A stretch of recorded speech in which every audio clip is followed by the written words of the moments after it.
Djokovic just confirmed his supremacy as the GOAT of tennis after clinching gold in Paris. Although Novak Djokovic's era of dominance touched every other major tournament in the world, he won every Grand Slam title and every Masters 1000 event and spent more weeks at number one than any other player in the history of the sport. The Olympics remained a void he simply couldn't fill. His lifelong pursuit of a gold medal has led to some of the most agonizing moments of his career, forcing him to find his way back from defeats that could easily have broken him. A warm welcome to sport's finest. Keep up with the day's events and look ahead to what's next by subscribing and hitting the notifications bell to get daily updates and latest gossip related cycling, gymnastics, football, basketball, golf, tennis and all your preference sports. Few triumphs in his career have been straightforward, and his success over the past 16 years has been marked by his unparalleled resilience, his ability to bounce back, put himself under pressure again and eventually find a way through. At 37, it was arguably his last realistic chance at an Olympic victory, but Djokovic didn't let the opportunity slip away. In two brutal, high-quality sets, he put in a stunning performance to beat Carlos Alcaraz 7-6, 3, 7-6, 2, and finally win the gold medal. He is the oldest tennis player to win an Olympic singles gold medal without losing a single set.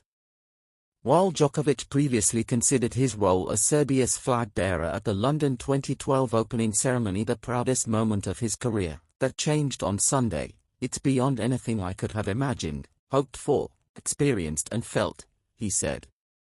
It was on this same court that he tore his meniscus exactly 2 months ago in a fourth-round match at Roland Garros and underwent surgery the following day. His run to the Wimbledon final after his comeback was remarkable in its own right, but he then lost to Alcaraz. Given that defeat, he entered the Olympic final as a clear outsider. Yet from the start of his tenure at court Philippe Chatrier, Djokovic made it clear that things would be different. He flew out of the blocks, hitting the ball with depth and penetration as he tried to take the ball early and buy time from the Spaniard. While Alcaraz quickly found his rhythm, drilling forehands and driving Djokovic crazy with his incredible defense, the intensity was high throughout the match. Djokovic continued to serve very well, kept Alcaraz guessing with clever net attacks and showed impeccable shot selection. In the ensuing tiebreaker, as Alcaraz's error count continued to mount, Djokovic took a 3-3 lead with an incredible angled forehand return winner.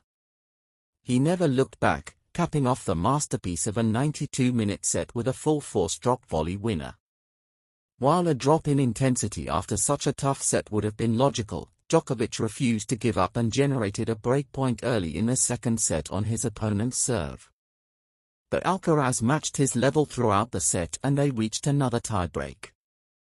With the gold medal so close, Djokovic threw himself at every ball and attacked his forehand without hesitation. In his absolute desperation to win, he raised his level in the final stretch and played a dominant tiebreak to secure an unforgettable victory.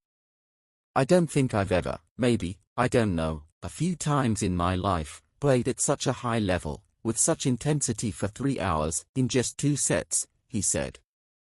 After effusively praising his rival at the net, Djokovic clipped the service line to the ground and cried tears of joy and relief, tremblant.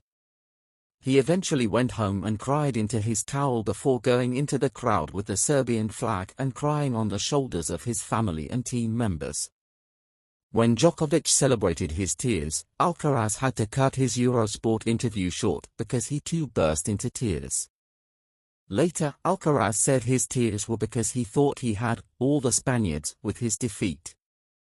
After composing himself, he expressed his pride in his career after an incredible week. "I think I made her proud. I have believed it in a certain way and am proud of the way I represented my flag." Djokovic's triumph is an extraordinary performance for so many reasons. This year he had achieved the Olympic semi-final in 3 of his 4 appearances, every time a painful defeat ended.